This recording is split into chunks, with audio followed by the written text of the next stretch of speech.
Dimanche 3 juillet.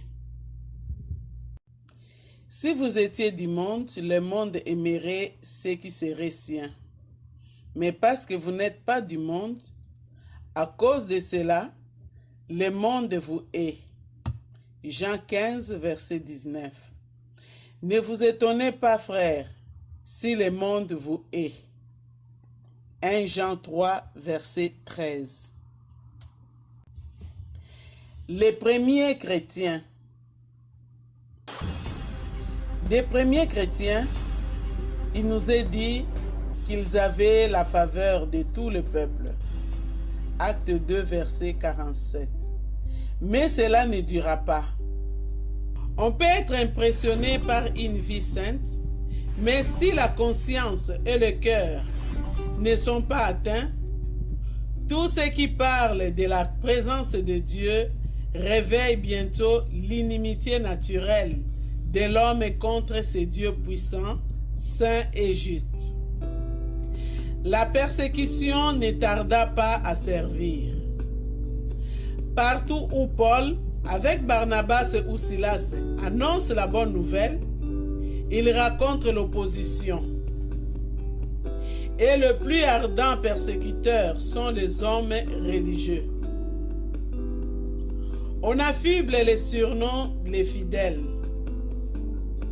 Ils sont ceux de la voie Jean et Trois qui suivent un chemin autre que celui de la plupart des hommes. On les nomme chrétiens. Et ce n'était pas un titre de gloire devant le monde que d'être les disciples d'un homme crucifié. Ils forment une secte que l'on contredit partout, la secte des Nazaréens, des disciples de Jésus de Nazareth, les méprisés entre tous. Acte 24, verset 14. Acte 11, verset 26.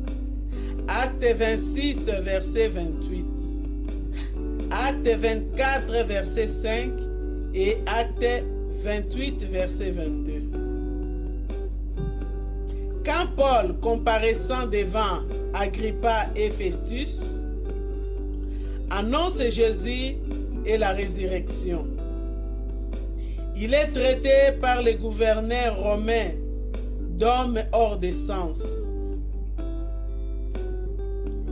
Persécution, haine, dédain, voilà ce que racontaient les croyants. Voilà comment était traité l'assemblée de Christ, lampe de Dieu au milieu des ténèbres du monde. Si ces premiers chrétiens attiraient sur eux l'opprobre et la haine, c'est parce qu'ils gardaient leur place de témoins pour Dieu. Ils ne pactisaient pas avec le monde et ils ne réclamaient pas une place, car ils avaient mieux que cela. Ils étaient des citoyens du ciel. Philippiens 3, 20. Et c'est comme tel qu'ils pouvaient faire du bien dans le monde, non pas assémêlant à lui. La bienveillance actuelle du monde envers tant de chrétiens n'est-elle pas un mauvais signe? Posons-nous la question.